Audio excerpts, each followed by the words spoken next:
Welcome to Bound by Books, a podcast of 5 authors across the genres talking about that one thing that we're all bound by, books. I am one of your hosts, Danielle Bannister, and today I am joined by Marianne Morea. Welcome, Marianne. Thank you, Danielle. I'm excited about today's topic because the perfect time of year for that. It's Halloween season. Oh, love it. And, we're talking about paranormal and fantasy in books. Yes. This is my bailiwick. I love this stuff. And you and I both have titles in these genres, so let's have some fun. Yeah, we thought that this would be a perfect opportunity to talk up that sort of stuff and about all those things that go bump in the night. Now, I know that this really is your wheelhouse. I've only dipped a toe into this universe. So a lot of what we talk about today, you're going to be sort of the expert on, and I'm just going to be the person who has a little bit of knowledge. So, but correct me if I'm wrong, most of your books fall into sort of that paranormal genre, right? Every single one except one. I have one contemporary romance that is a CIA operative thing, and I have to tell you, even while I was writing it, it was really hard not to make either the protagonist or the antagonist psychic or have witch blood or something like that. I was like, no, real world. Yeah. So, but yeah, every single one of my books, everyone. Well, okay, so here, maybe this is an important clarifying question, because even for me, who writes both fantasy and paranormal, I sometimes struggle with what the difference between paranormal and fantasy are. What is the difference for you? I know that it can sort of be a broad thing and there can be some crossover. Yeah. But what does it mean for you? Well, for me, fantasy centers on magic and magical creatures and is usually set in an ancient or medieval past, or often in an other world, like what we refer to as high fantasy, like Lord of the Rings, or or something like that, or even the Hunger Games, because it's in post-apocalyptic, so it's kind of fantasy-ish, even though it doesn't have everything's robotic. There's no fantasy creatures or what have you. Paranormal fiction, it involves supernatural. It's an overarching supernatural thing where there's almost like a subculture that lives parallel to us but under our radar. So it's that, and when I say subcultures, I don't mean lesser than. I mean it's just they exist in plain sight, hiding in plain sight, living side by side with us, but you don't know that they have that there's extraordinary things about them, such as witches, ghosts, vampires, psychics, werewolves, and like you said, regular humans don't know that they're there. I mean, you don't know that the guy sitting next to you on the subway could be a werewolf unless it happens to be a full moon, and all of a sudden now you're laying there with your throat ripped out, like Werewolf in London. Although the ones that I create are not that way. They don't do that.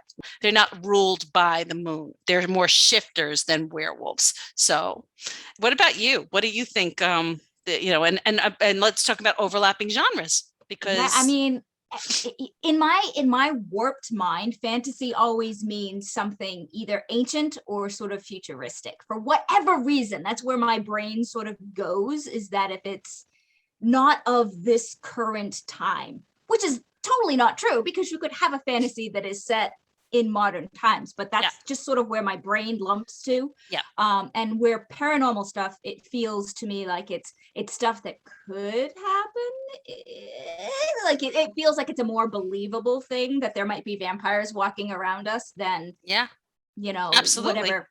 I don't know. I guess it's closer to realism to me. Well, I think it's because we think of that way, because think about the high fantasy books, and like I mentioned, Lord of the Rings before, but even to the extent of Harry Potter, it does coexist with our world. But think about their world; they're still writing with quills and parchment, and Right. There's an they fly ancientness dragons. almost. Yeah, they live in Right. a castle where they Yeah. they have candles. They don't have electricity, that type of a thing, unless they're illuminating with a wand, which I love all that stuff. So, but I think you're right. I think you're right. Although there might be some people who have a different opinion, but I am of the opinion that I agree with you. So Well, that's how most opinions should be, agreeing with me. Danielle If rules. I do say so myself.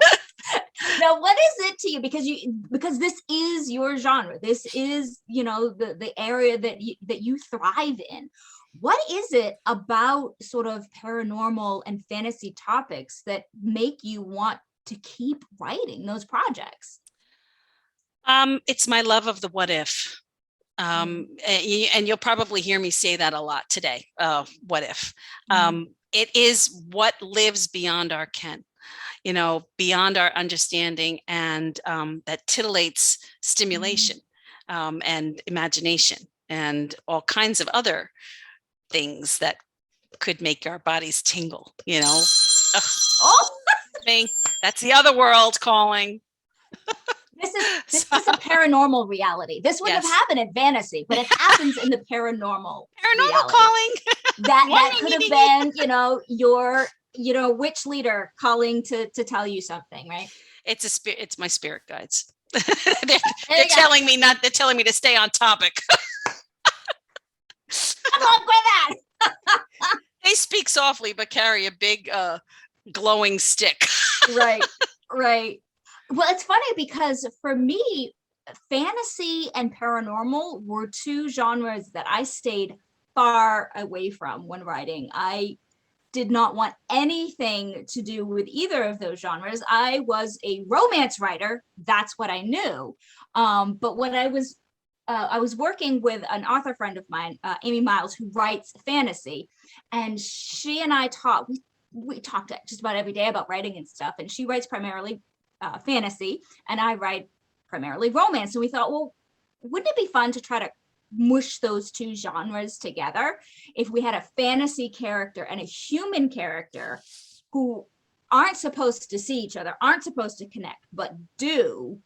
Wouldn't that be interesting? And so that's how we came up with our trilogy, Netherworld, Hollow Earth, and Isle of Glass, about a banshee and a human who coexist in a plane, and they're not really supposed to. So it was a way that I could dip my toe into fantasy in sort of a safe way, because I still had my romance to fall back on. So I would write the human characters and she would write the fantasy characters. So it was she got to sort of educate me a little bit on how fantasy is different, and I get to educate her on how romance is different. So we each had to kind of write in areas that we weren't good at. We had to sort of push each other. She wasn't good with the whole emotions things and the feelings of things, and the world building thing was just like a whole different thing that I didn't know anything wonderful, about, though, isn't it? And it's intimidating is what it is. It can be intimidating. I guess it can be. To come up with things that don't actually exist, that's a little mind-blowing to me. Well, it's hard for me to wrap my head around. Well, that's where you can use existing mythologies and folklore as a platform to jump off from. I mean, you're not gonna regurgitate it verbatim, but you could, and you're gonna do something to twist it around and mush it around and mold it and make it your own. But it's fun to push those boundaries of the what fun, if, or isn't make you have tears some days. Oh, well. It was challenging for sure. It was definitely challenging. And she is actually the same author who lured me into paranormal as well, because another author friend of ours, Christy Cook, was starting this whole paranormal universe in Havenwood Falls. And, would I like to write a novella for their line? It's only $35,000. It was 35,000 words. So it would be a way to sort of, test out the genre.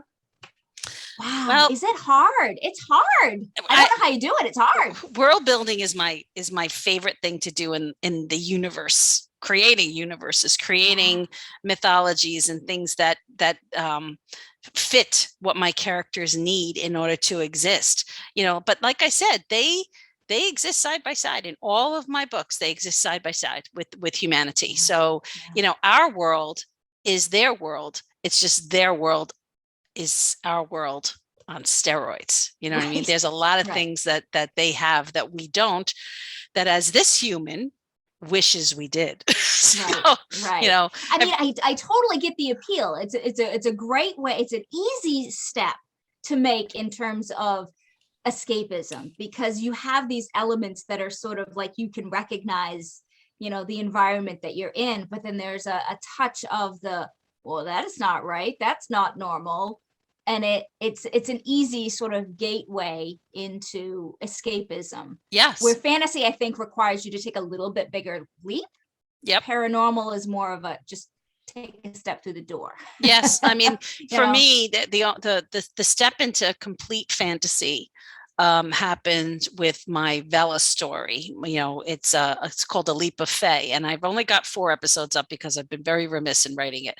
But that takes place all in fairy, and it will in the next book, because it's a 4-book series that I don't even know if I'm going to continue it in Vela and just pull it out and actually just publish it. That actually they do go through a portal because they have to escape, both the winter court and the summer court of the, because those are the two main courts, the summer and the winter court. And fairy, the Seelie and the Unseelie, they're kind of right. enemies. He's Unseelie, she's Seelie, and yet they fall in love and they want to be together. So they can't do it in their world, so they go through a portal and they come to our world. So, and all of the problems that escalate from there. It's almost like a Romeo and Juliet, but set in sort of paranormal. So do you remember, and maybe you don't, do you remember the very first taste of paranormal or a fantasy book that you read, the first one that made you go, ooh, I like this? Yeah, I do. I do. My head always went towards things that weren't of our world. The first one that I ever really grabbed me by the throat or like we say, grab the reader by the face, was Anne Rice's Vampire Chronicles. I absolutely fell in love with the intensity of her story and with the world that she built, and New Orleans had become like a second home to me after that. And but even before that, it was historical fantasy, historical fiction that grabbed me. And I read The Wolf and the Rose, the Wolf and the Dove. My book is The Wolf and the Rose, The Wolf and the Dove by Kathleen Woodis, and it takes place in the 1100s, between the Normans and the Saxons and so forth. And so it kind of, even though it was historical, I was there, I was living it, I was through their eyes, I was the Aislinn, the main character, and the Norman bully, big, huge, gorgeous man who had a very a decent streak through him, so to save him from being this conquering warrior, just swept me off my feet at 13 years old. And that was it for me. Anything that got my imagination rolling.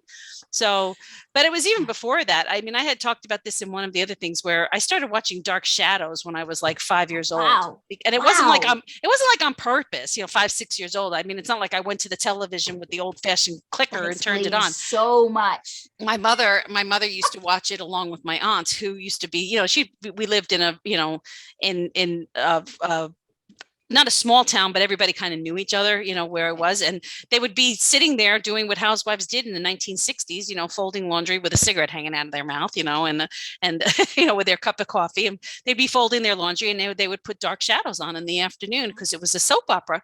And that's what I got hooked on back then. So that started it all. Warped my mind from then. So yeah, I think. What about you?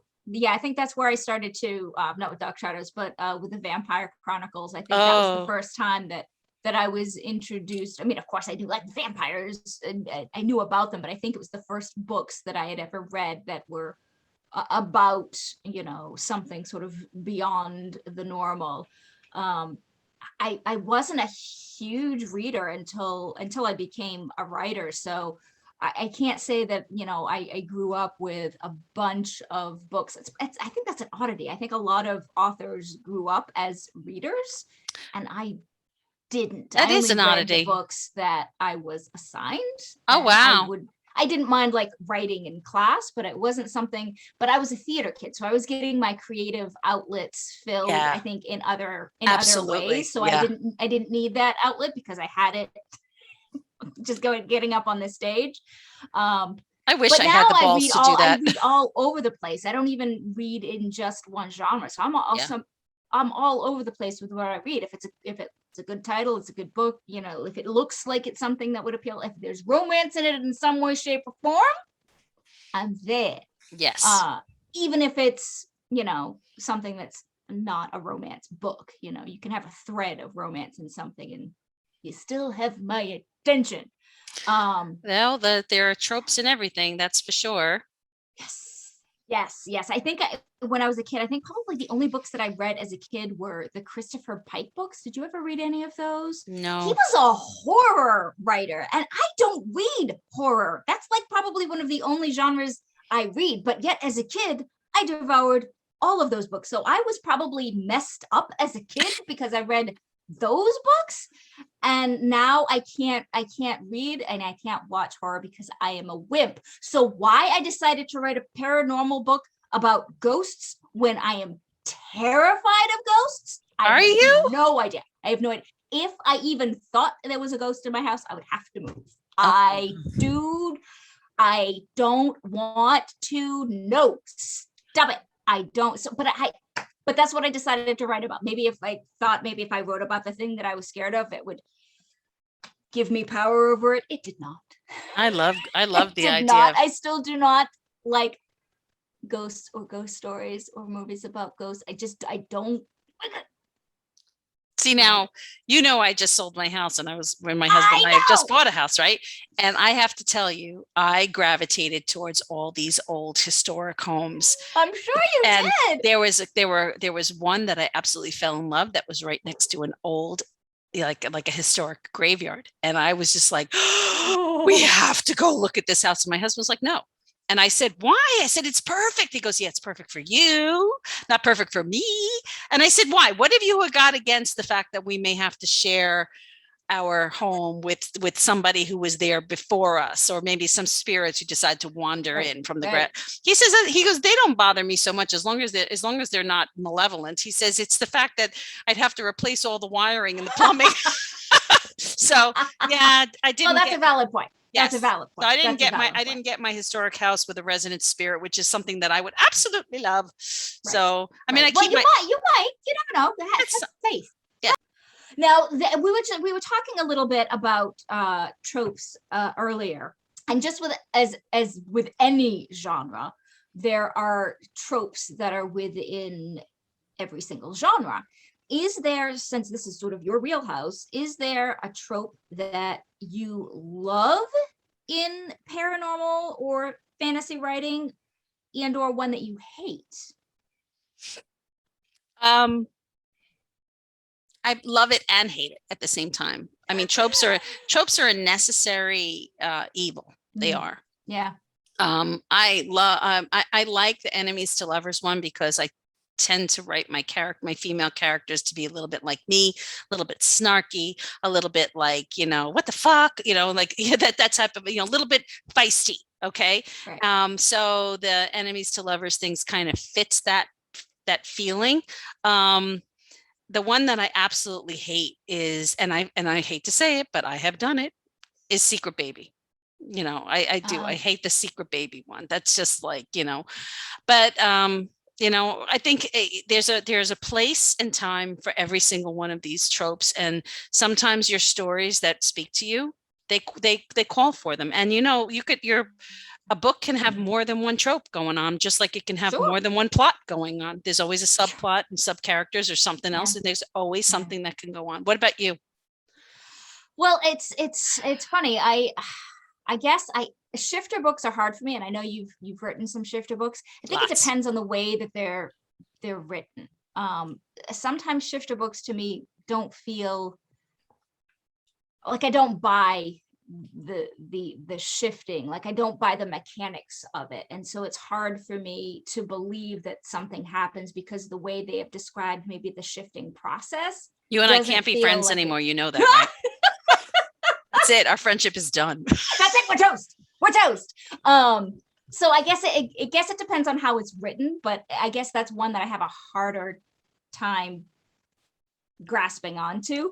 And I have a hard time with any sort of like bully sort of Yeah. dynamic. I mean, I know it is wildly popular, but I Yeah. am too much of an empathetic person that I feel that energy of the bully attacking the other character, and I feel that, and I don't want to feel that negative energy. So I have a hard time with those. I dated bullies in my day, and I remember what it was like to date a bully and how they systematically strip you of your self-esteem and they start gaslighting you into believing that it's all your fault and so forth. So, and because I don't do that anymore, and because I have had, oodles and oodles of time and therapy to get past that, now it's like that inner person in me wants to reach into the pages and take the heroine and shake her and say, snap out of it, like that scene from Moonstruck when she smacks him in the face and says, snap out of it. Yeah.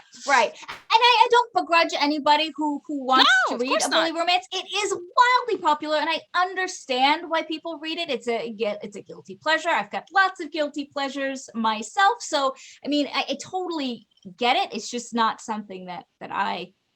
But on the flip side, I love an underdog story. So if there's an underdog story, I'm all for it. I agree. So yeah, we all have guilty pleasures. Mine happen to be battery operated, but that's okay. You heard it here first, folks. You heard it here first. Oh my gosh. Okay. So tell me about the Havenwood Falls series. Oh, right. So the Havenwood Falls series, this is my particular title, and it is called The Lurkers Within. And the Havenwood Falls series, if you like paranormal stories, the Havenwood Falls series is a collection of, I think it's like 84 authors now, and 84 stories. 84 stories. I got that wrong. About 84 stories and about 45 different authors that have created stories within this particular universe.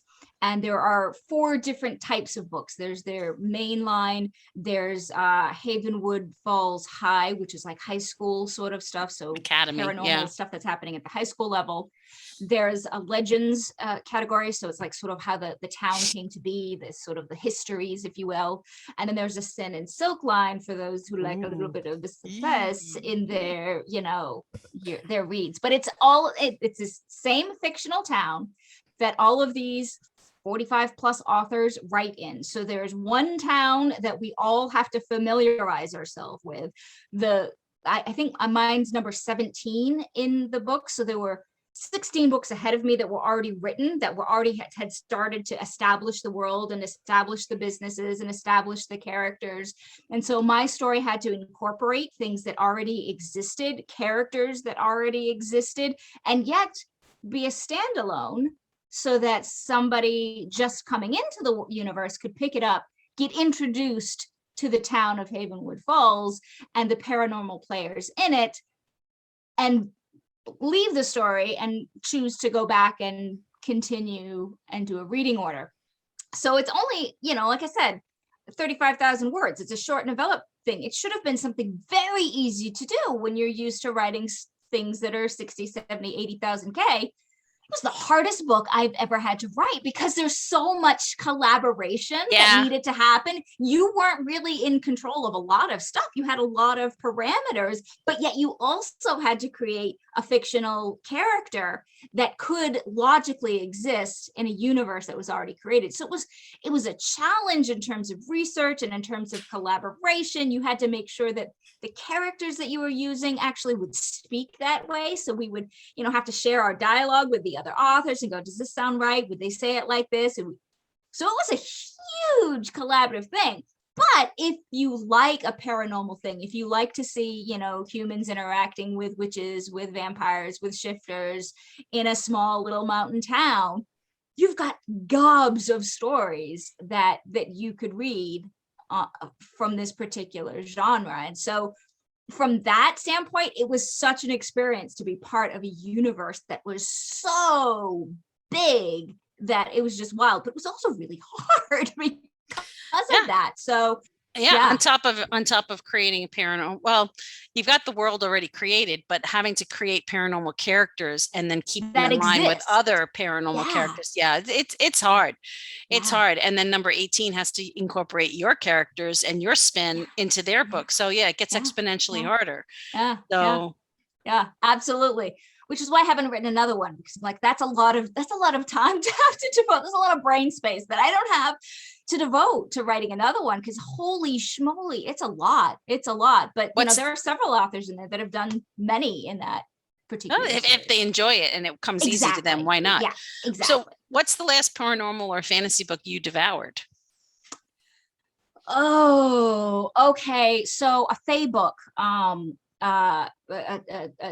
two books in the same series: Strange the Dreamer and Muse of Nightmares by Liani Taylor. I don't know if I'm saying her name right. She is the most unique writer I have ever read in my life. She can write things that are like omnipotent point of view, and so you're hopping minds and you know exactly where you are. That's a great thing to be able to do. It is the bizarrest thing ever. Like, how can I know whose head I'm in with like that? Like, it's, and just such original storytelling that it was delicious. Those books were just delicious. So that was, I guess, mine. What about you? Well, the last book that I read was It's a Wonderful Midlife Crisis by Robin Peterman. It's she's one of the Fab 13 who have started who really put a stamp on paranormal women's fiction. And it's funny though, because her book is it's a different take on Reapers, and she's not really a Reaper. She's her main character is a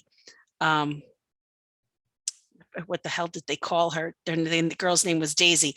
Death counselor. That's what they called her, a death counselor. And so I mean, her love interest in that happens to be the angel of death. And and he's very handsome in that book. Well, so of course, and he's ancient, but he's killing all the ladies. Pow, pow. Yeah. So anyway, hey, had to get in there with a little pun. Had to. So anyway, but I read it from cover to cover, and it was the first time that I ever saw an epilogue done where it wasn't like wraps the story up happily ever after. No, it was the last chapter of the book was like when you think everything's going to be wrapped up nice and neat, and they were going to move on to their happily for now. No, boom, something. Here you go. Here's a catalyst to end the story. Yeah. Pick up the next book. Yeah, which I haven't picked up yet because I was already in the middle of outlining a book, my own Reaper book. And we'll get to that later because I know you've got one too. So I do. Well, here's the paranormal sort of, I guess, maybe more so than fantasy, sort of aligns perfectly with this time of year. It's lifting up all of those things that go bump in the night. And there are people who love Halloween. Girl, right? This Absolutely girl right here. Love Halloween, like sometimes more so than any other holiday. That's me. Their holiday, right? Right. So what is it about this time of year that you think people love so much? Well, for those of you who are listening and not watching the YouTube version of this, I am wearing devil horns on my head with a little bit of fur around them. They're red sparkle with a little bit of red, I guess, feather boa attached to the top of them. So, or as my youngest daughter, when she was 5 years old, used to call them devil antlers. So instead of devil horns. So, what I love about Halloween is it's the alt life aspect of it. The, like I said, you're going to hear me say this, it's the what if that lends itself to fantasy and speaks to our inner child that used to recognize things outside of the five senses. Because let's face it, when kids are very intuitive, they are more in touch with the world unseen, just like animals, like dogs and cats and horses and things like that. They know when there's something supernatural around. Little children, before they're taught only to trust their five senses, know and can see, recognize, and commune with that which is unseen. And so I believe Halloween, the people who love it the way that I do, it's a way for them to reconnect with that. And it's almost because people who love Halloween, it frees them also. And it lets them live in the fantasies that they love, even if it's only for one night. When we're an adult, we're not really allowed to do that anymore. We're not allowed to play pretend. We have to stay in the real world. But Halloween is that choice to go, you know what? On today, I'm going to be this thing. I'm going to be this person, and it's going to be okay, and it's going to be socially acceptable for me to escape in a more visual way than I normally can. Yep. So I think that's a way to think about it too. I love this time of year because this is the time of year where things like these bugs, these spiders, they die. They go back to hell where they came from. I'm not a bug person, and I live in a cold climate. So this is the time of year that they all start dying off. And I'm happy for it. Yeah. And I love sweater weather. I'm a big fan of the sweater weather and the fall colors. Me too. And yeah, and all those things that go bump in the night. And just, I think my kids are older now. My kids are in high school, but Halloween was always that there was this a light that would go on in their eyes, that they would get to play dress up, and they would get to pretend, and it was contagious. And you know, as they're older, they're not dressing up to go to parties anymore, and it's a little different, so it feels a little less special, I guess, as they get older. That sort of whimsy isn't there. So maybe it's time that I have to start dressing up on Halloween.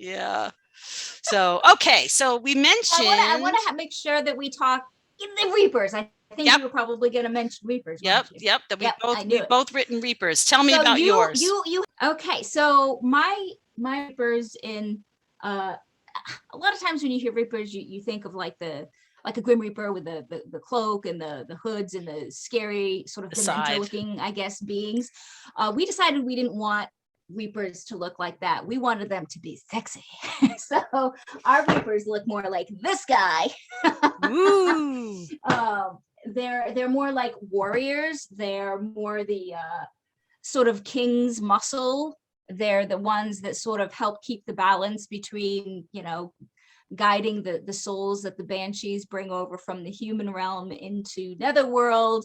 They're the ones that help keep the Lorcan cage. These are the Lorcans, or the evil sort of ones that are trying to steal the souls that the banshees are bringing over from the other side. And so our Reapers are much more of the, you know, clad in leather and muscles bulging, a sort of Reaper. That's sort of the way I like my Reapers. What about you? What are your Reapers like? Evil. They're evil. And there's hundreds of them. The way I built my story is that there are Reapers and there are Keepers. Where am I? There I am. Keepers are challenged to take a newly departed soul and guide them through to, which I called the next wild ramble, which is basically the next adventure. All right, which is to their final destination, on whether or not they move on or they don't. Reapers are their job. They work for the Grimm, and there's hundreds of them, just like there's hundreds of Reapers, and I'm sorry, Keepers. And it's their job to either coerce an unsuspecting soul or to snatch the unsuspecting soul and either imprison them or coerce them to the darkness. And then it's like, you know, game over at that point in time. So my story is where Keepers are nominated. They're selected and nominated by a previous keeper who knows that they're on their way out. And on their way out means that they have, because they're basically immortal at this point in time. Once you decide to become a keeper, you stop aging. But when you either feel like you've done as much as you can or whatever, and it's time for you to move on, the only way that you can move on is you have to elect your own person to fill your shoes. And, you know, and it's your replacement. And if they don't, they're given a chance to say yes or no. If they don't, then you're stuck in purgatory. You're stuck in limbo. So you have to choose wisely, Padawan, you know? So anyway, but so I've so the Reapers are not necessarily hot. No, they're not. The keepers are the hot ones. The keepers are the hot ones. The keepers are the keepers. Yes, they're the keepers because they're keepers. That's right. And I actually use that. And with my character, you know, she's a keeper. But no one prefaced her job to her. So she kind of went into this blind because the woman who was the keeper before her, who she took care of, died and never gave her a heads up. Like, hey, she just kept saying, "Oh, sweetie, you're a keeper. You're a keeper," not telling her what a keeper meant. So after the girl dies, she's like, "What the hell? You know, what do you mean?" Right. So a fish out of water story. Yeah, and she's given a higher level keeper to train her, who happens to be the hottie of the story.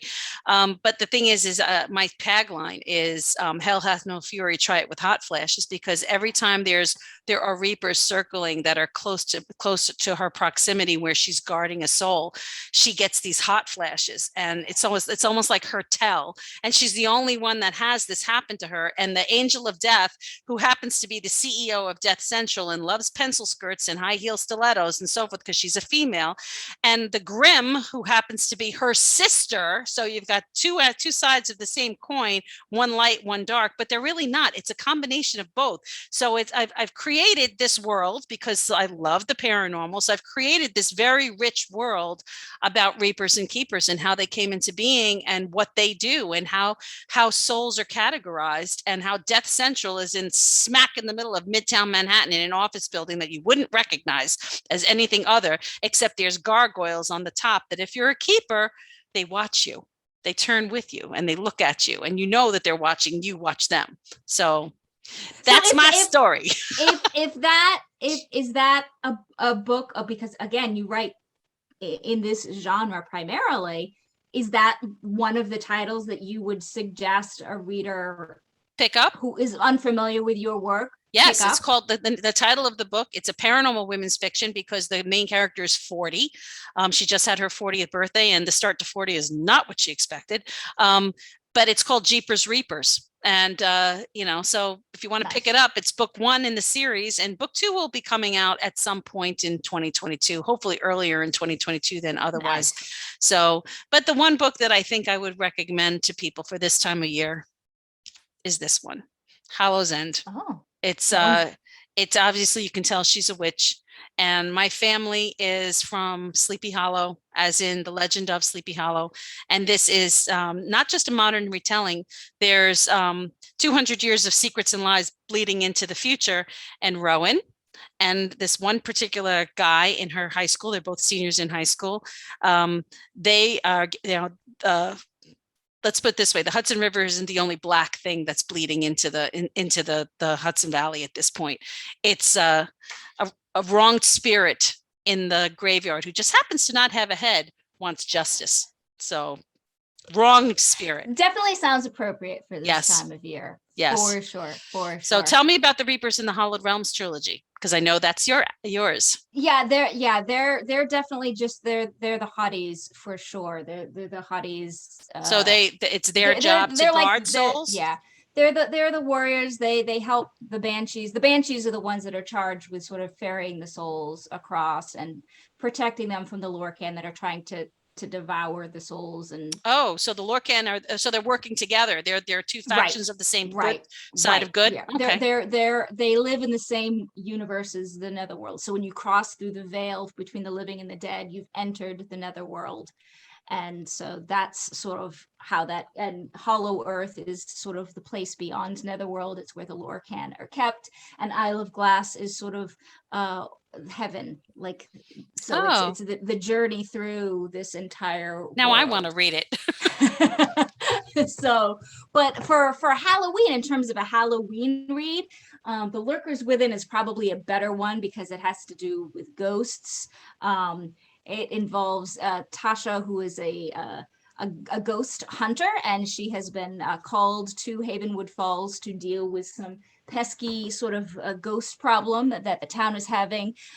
She does not know anything about Havenwood Falls and all of the craziness that happens there, and she is quickly introduced to the craziness that is the paranormal world that lives there. So that's probably a funner one, and it dips a toe into a much bigger universe, so that if you like sort of the town that you're in, you know that there's so much more content that you could devour and get lost in. Yeah, I mean, The Hollow's End is the same. It's definitely a Halloween story. First of all, it takes place in the month of October, and the closer that Rowan and Hunter, who is the hottie in the book, get to Halloween, she has bloody visions, and they keep seeing things, from the past that have happened involving this headless spirit that they have to set old wrongs to right. And it's basically, can justice be served, and can the two find a way to straddle both worlds and solve a mystery when they don't understand the clues? And it's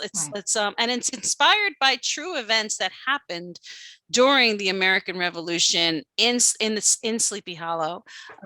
So it's got a splash of romance, it's got a splash of history, splash of mystery, and even a little bit of horror in there. So, Hollow's End. There you go. There you go. I think we have time for like a few like rapid fire sort of either or sort of things. So, favorite Halloween candy? Oh God, do I have to pick one? Yes. I guess it would have to be Butterfingers. I love that crunch and how it sticks to your teeth. It's so bad to your teeth, right? Yeah. If it wasn't for the teeth issue, I'd be right there with you. When you get older, that becomes an issue. The sticky candy in your teeth, you can't do it anymore. Pulls out a filling. I gotta go with Reese's peanut butter cups. I gotta go with that. If they're in the freezer, yeah. Yeah, I gotta go with that. All right, vampires or werewolves? It's a toss-up. To be honest, I have to say I'm a witchy girl. Witchy all the way. I don't even know why I didn't think about adding witches to that. Okay, witches or werewolves? Witches. I have to, of the original vampires or werewolves, I gotta go vampires. I'm Team Edward and always will be. I'm sorry. Yeah. I'm sorry, Taylor. I'm sorry. Yeah. I'm actually Ghosts or fae? Ghosts. Always ghosts. Ghosts. All the way ghosts. Fae. Team ghost. No ghosts. Paranormal romantic comedy over scary movies. I can write scary, but I can't watch it. Yeah, I can't watch any. It's scary. Yeah, I can't watch anything scary either. I can't. It's hard. The Exorcist, even like Stranger Things is getting to be way too creepy now. Oh, I liked that, but I do too. But like when they started having things come through the walls, I'm like, I'm sitting against a wall. I thought it was safe against a wall. Why are there things coming through the walls now? I don't like it. I have to say, Blair Witch scared the crud out of me, and I'm all things witches. And The Ring. Ooh. Yeah. Ooh, yeah, I can't. Psychological thrillers. If they're really psychological thrillers with paranormal entities that you can't control, like some kind of demonic stuff like that, like The Exorcist ruined it for me back in the day. No. I mean, the new one that just out. That's Oh, see, I loved Poltergeist. I did. I loved Poltergeist. I rewatch it every chance I get. And the other thing is, what's that new one that's just out? Midsummer. That my daughter watched that. I'm like, my daughter is a big old wimp, and she watched that. I'm like, girl, I'm not even watching that. I don't know how you did it. It's more pagan than it is witchy. Okay. So I mean, it's just like a psychological thriller, and it's like you're screwed over because you trusted somebody. It's not like where are we going to run? Let's go hide behind the chainsaws instead of getting into the. It's not one of those. They actually trusted these people.